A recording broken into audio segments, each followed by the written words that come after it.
very much. Thank you all for coming out this morning. I will say Fred Keith came in. Where did he go? From the Boilermakers. I know he's here. There you go, Fred. We didn't forget you. Well, great to have you here this morning, Fred. And I join with all of the elected officials here today. George, thank you so much for the invitation to be with you as we roll up our sleeves for this last week to defeat issue 2.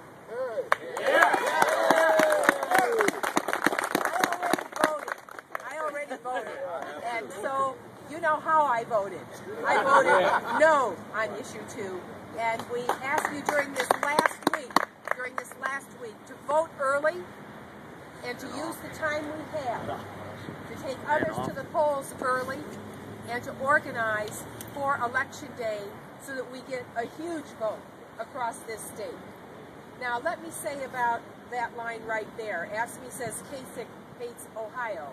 For sure we know he hates Ohio Highway Patrolmen.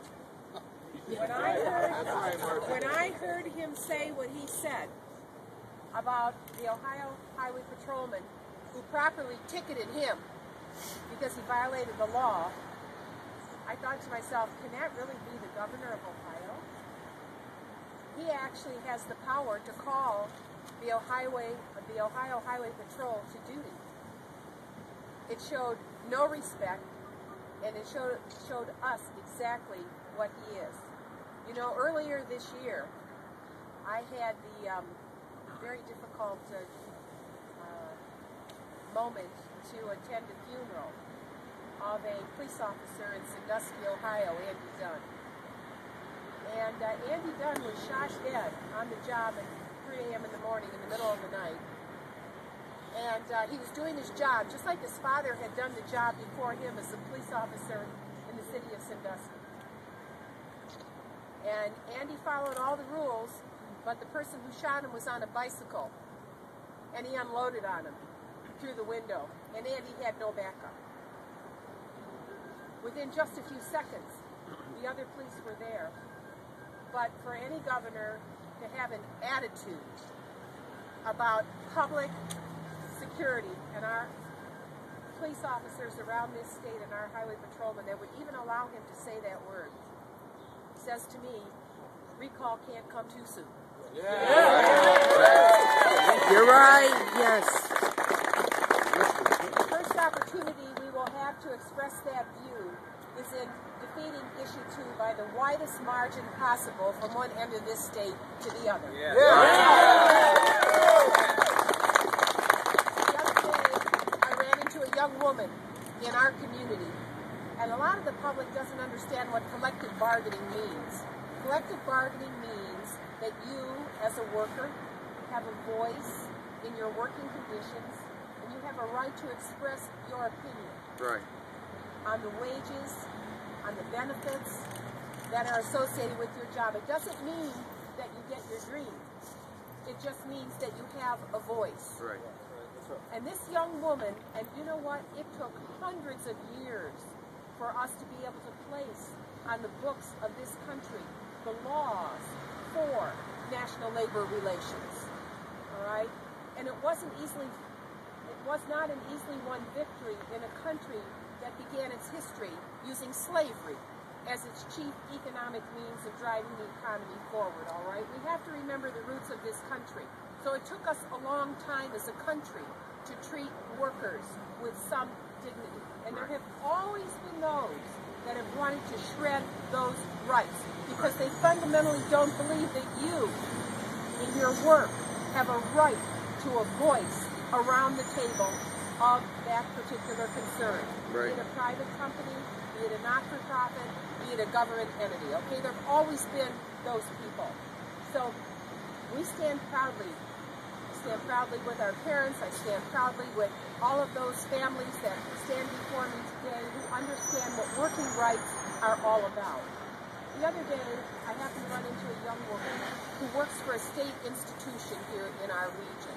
She has a dangerous job because she actually can be attacked on the job that she has because the individual she's working with can become violent, all right? And I noticed that she was going to work in the afternoon. Usually she's done by about 3 o'clock. And I said, what happened? She goes, Marcy, you can't believe what's happening in Ohio. I said, tell me more. And she said, you know, I just finished an 8-hour shift. And she said, we've been told that there's these performance points that we have to get. And she said, I am so scared. She said, I have to go back for another 8-hour shift. She has 2 children. And she had to arrange on a moment's notice who's going to take care of the kids and so forth. And I'm listening to this story. And she said, if I don't go in, they tell us we're going to be laid off.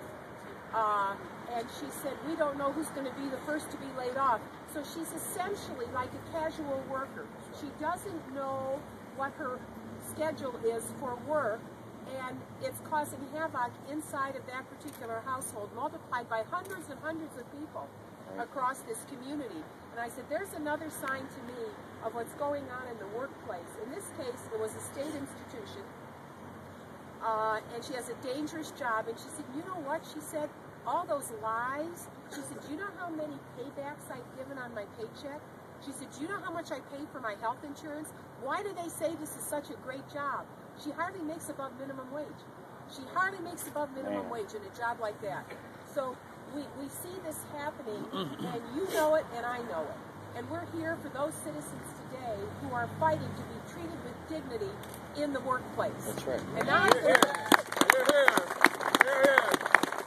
should be. Actually, a lot of you know that I have a brother who has serious back problems, all right?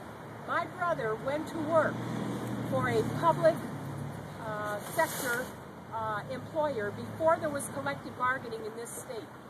And right in this city, as brilliant a mechanic as he is, his entire life was changed when he fell off a truck and there was no collective bargaining, and he permanently damaged his back, all right?